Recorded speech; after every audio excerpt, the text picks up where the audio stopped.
Para disfrutar plenamente este capítulo, les recomendamos escucharlo con audífonos.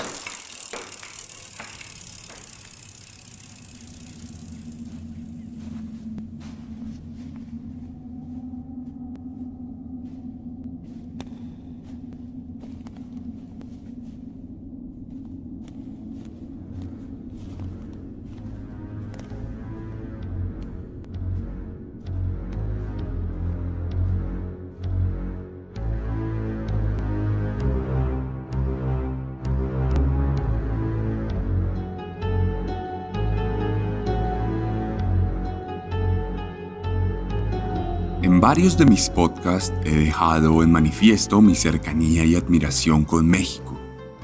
No solo porque su cultura e historia me parecen fascinantes, sino porque es el país donde más se escuchan mis programas periódicamente. Es el país donde pude lanzar mi tercer libro el año pasado.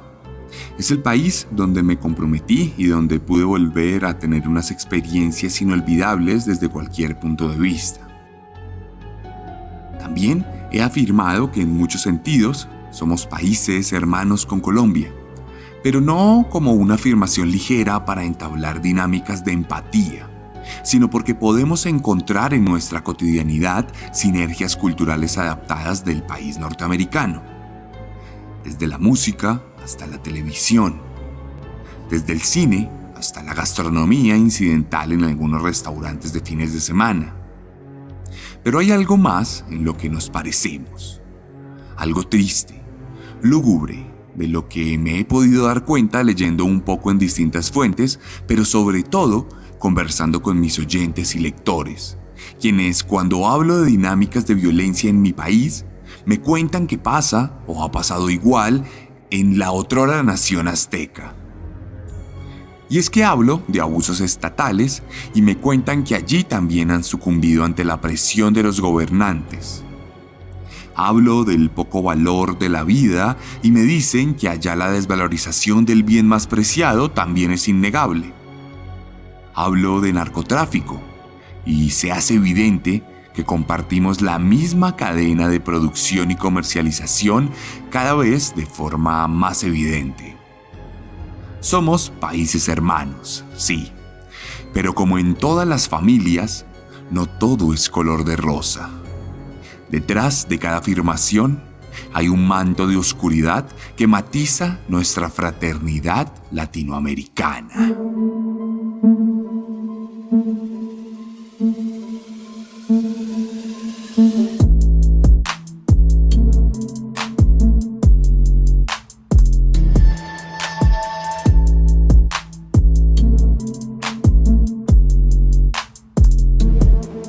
Bienvenidos a Un Día de Furia, un programa de los mismos creadores de Serialmente, una experiencia sonora que busca ir más allá que el podcast promedio y cuyo objetivo es adentrar a los oyentes en las entrañas más escabrosas de las peores masacres de la historia. Un Día de Furia, mucho más que un podcast.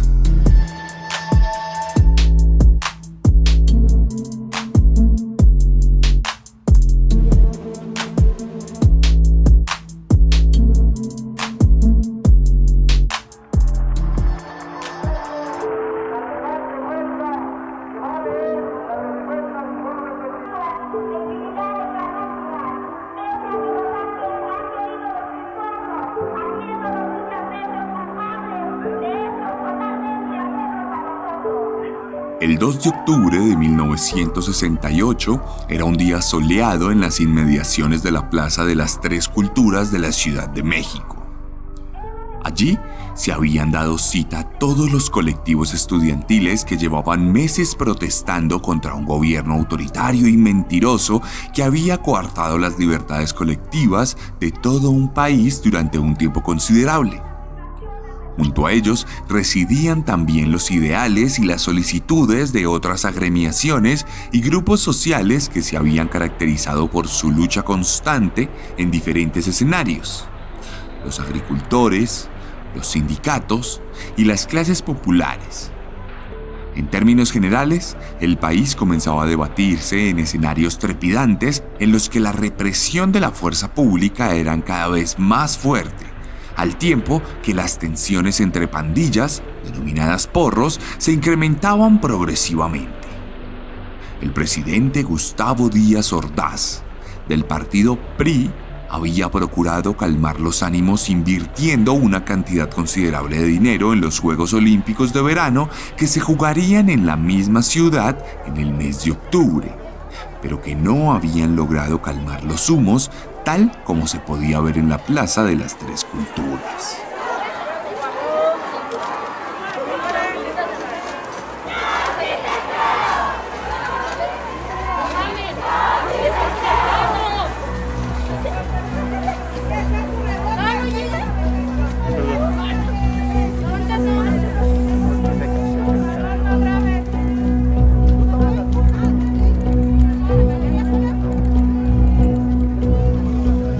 El origen formal de todas estas organizaciones se dio a mediados del mismo año, cuando los estudiantes se unieron para formar un Consejo Nacional de Huelga conformado por más de 250 jóvenes que representaban a más de 70 instituciones educativas de todo el país. Juntos promulgaron varias peticiones entre las que se encontraban derogaciones de leyes absurdas, como el encarcelamiento de personas que participaran en reuniones de más de 3 y exigencias puntuales como la libertad de presos políticos. El desmonte de los granaderos, que eran la policía antidisturbios de México por aquel entonces, así como la destitución y enjuiciamiento de varios miembros de la fuerza pública responsables de la muerte de decenas de protestantes. La explosión de todo vino en julio de 1968, cuando tras unos disturbios entre grupos estudiantiles, la policía y su grupo de granaderos entrarían a un campus universitario violando la sagrada soberanía estudiantil y capturando y golpeando a varios estudiantes en el proceso. Algo que luego se descubriría sería el resultado de una iniciativa estatal que le pagaría 30 pesos mexicanos de la época a la policía por cada captura o golpe a cualquiera de los protestantes.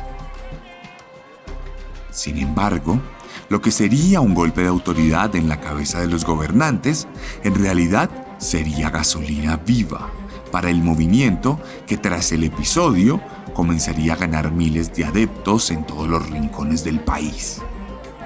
Esto devendría en varios episodios como las protestas de la UNAM de agosto de 1968, donde más de 50,000 estudiantes, profesores y académicos se reunirían para demostrar que no eran simples agitadores.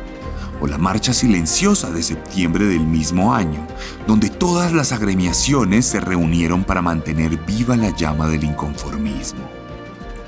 Los ánimos no harían más que caldearse de forma agitada, al punto que, ante la cercanía de los ya mencionados Juegos Olímpicos, el gobierno del PRI decidiría ocupar nuevamente un campus universitario a finales de septiembre.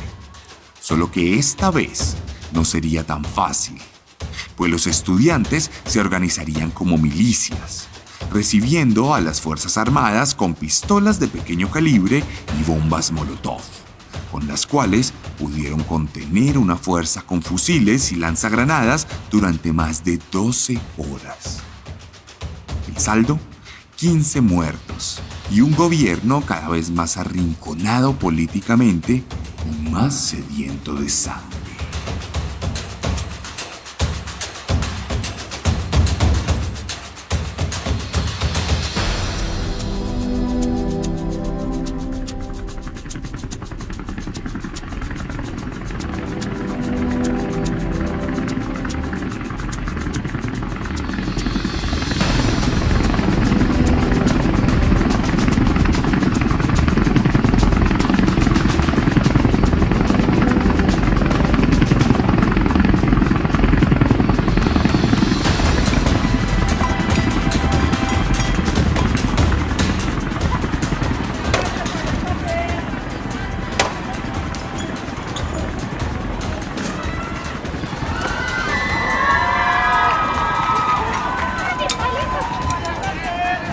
Llegando a la plaza, aquel 2 de octubre, los estudiantes habían convocado un mitin con el objetivo de tratar temas de interés y de honrar la memoria de los caídos en la defensa del campus.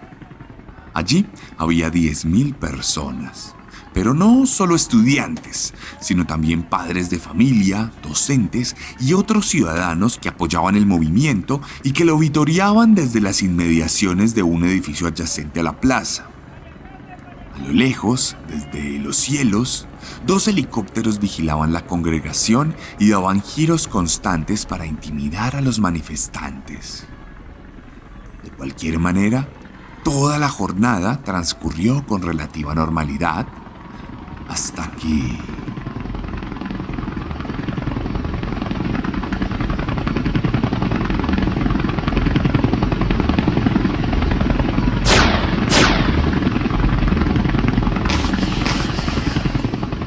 A las 5:55 p.m., desde otro de los edificios cercanos, fuerzas militares expectantes y guarecidas dispararon 2 bengalas verdes como avisando de su presencia de forma deliberada.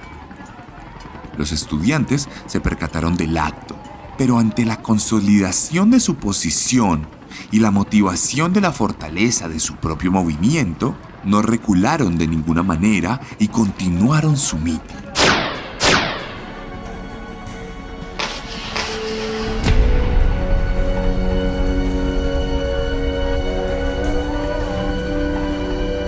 A las 6:15 de la tarde, 2 nuevas bengalas fueron disparadas, solo que esta vez una era verde y la otra roja.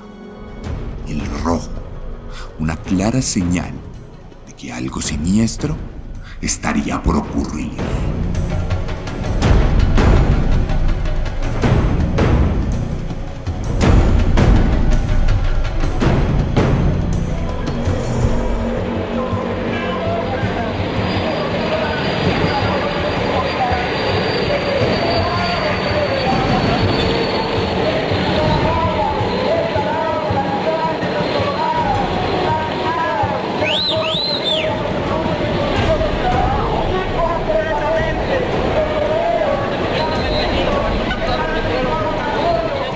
En pocos segundos, 5.000 soldados y 200 tanquetas de policías y militares llegaron al lugar y rodearon la plaza sin permitir que nadie saliera del lugar. Y en ese preciso instante, una chispa desataría el fulgor que se venía gestando durante los últimos meses.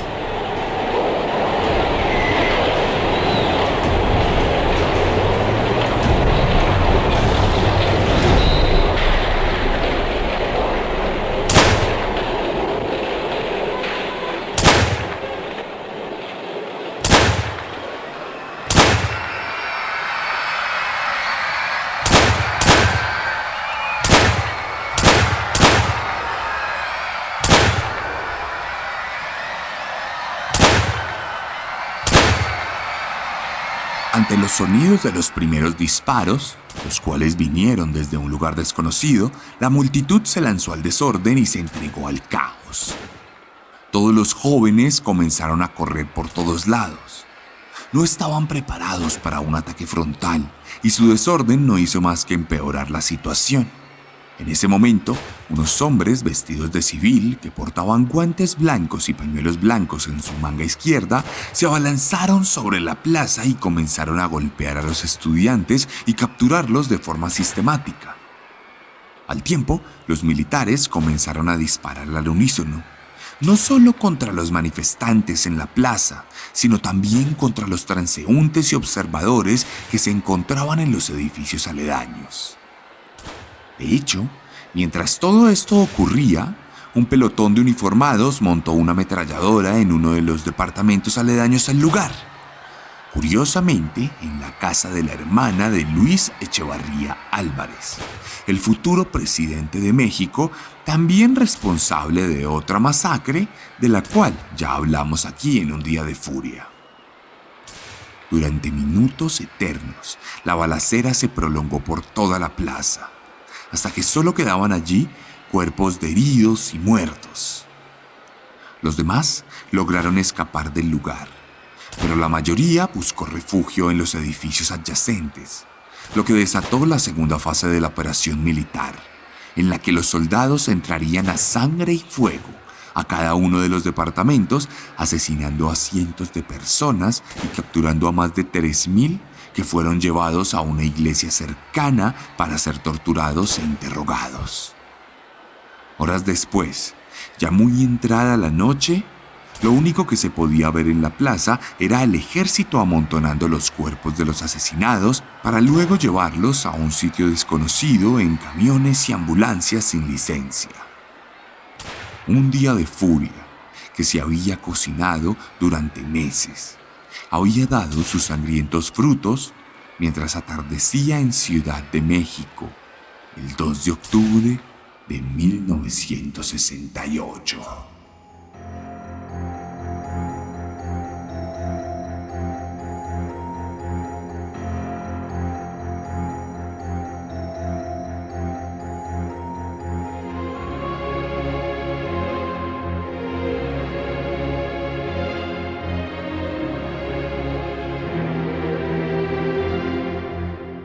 Al día siguiente, la prensa oficialista, como siempre ocurre en los países gobernados por regímenes autoritarios de izquierda y de derecha, se volcó a mentir de forma deliberada, alternando los hechos sin ningún tipo de pudor y sin pena de faltar a su juramento por la verdad.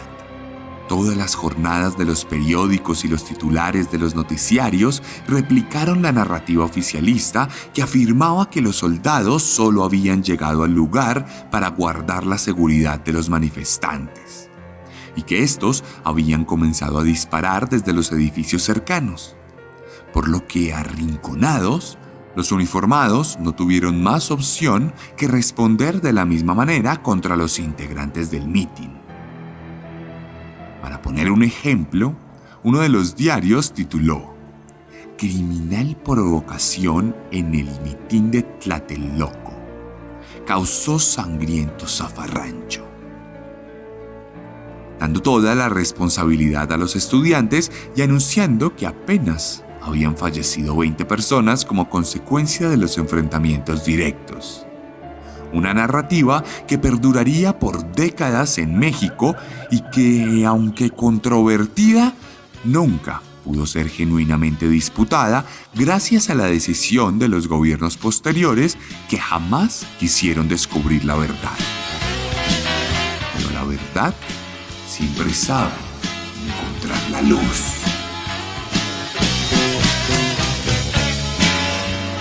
Hace ya tiempo que la historia pasó, la gente no lo puede olvidar. En Tlatelolco la sangre corrió de letrados que sabían la verdad.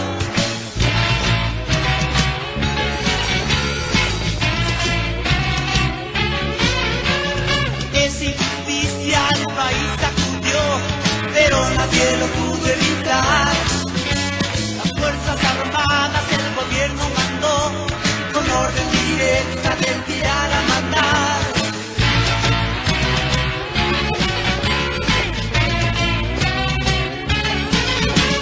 Eran letrados y pedían justicia, todos peleaban por un ideal. Pero el gobierno siempre ha sido injusto, porque lo que está tomando asesinar. En 2001, más de 30 años después de la masacre y luego de 70 años de gobierno del partido PRI, el presidente Vicente Fox determinó la desclasificación de documentos estatales sobre la masacre que permitieron que se descubriera que los tiradores misteriosos en realidad eran miembros de la Guardia Presidencial, que los hombres misteriosos de guantes blancos, miembros del grupo paramilitar Batallón Olimpia, eran en realidad soldados y policías encubiertos y que todo estaba preparado con antelación, por lo que allí había pasado se constituía realmente como una masacre. Y si vuelvo al tema de nuestra hermandad de países, me pregunto, ¿militares camuflados en grupos paramilitares? ¿Fuerza pública disparando contra civiles desarmados? ¿Medios de comunicación completamente mentirosos y amañados? parece la descripción de prácticamente cualquier país latinoamericano. Pasó en México en 1968 y años posteriores. Lleva prácticamente una década pasando en Venezuela. Pasó en Chile y en Argentina durante las dictaduras. Y pasa en Colombia, en la actualidad, y durante prácticamente 200 años. Sí, somos países hermanos, pero no exclusivamente por la sangre latina que corre por nuestras venas, sino por la sangre latina que derramamos por montones en las plazas y en los centros de tortura clandestinos.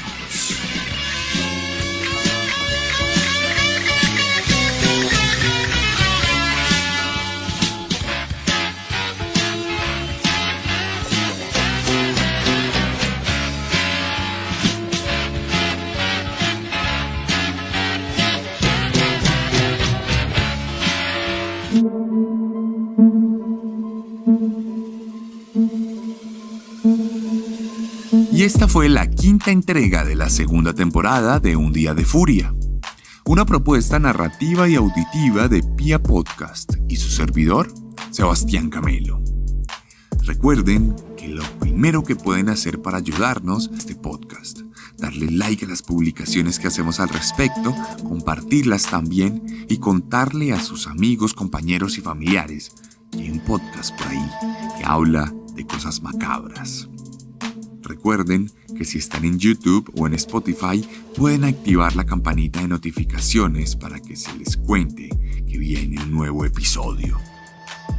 Les dejaré algunas imágenes de esta masacre en mi Instagram y les dejaré también unas historias donde podemos ver un poco sobre esas particularidades de nuestros pueblos hermanos. Finalmente, si les gusta mi forma de narrar, los invito a leer cualquiera de mis libros, Letargo, Carne o Descenso, los cuales en Colombia pueden encontrar en todas las librerías, pero también a través de mi Instagram, @elarracadas, @el_arracadas, donde pueden escribirme para opinar sobre el capítulo y sobre esta masacre, también comentar, como bien les digo, las publicaciones y compartirlas. Si están en México, pueden conseguir mis libros o también Herederos de Caín en la página chunchos.mx. Chunchos.mx, Collections serialmente. Un saludo para todos mis hermanos y mis hermanas latinoamericanas, compañeros de esta pesada cruz de ciprés amazónico. Nos escuchamos la próxima semana con una nueva historia de horror. Esto fue Un Día de Furia, cuando el odio se funde en nuestras manos.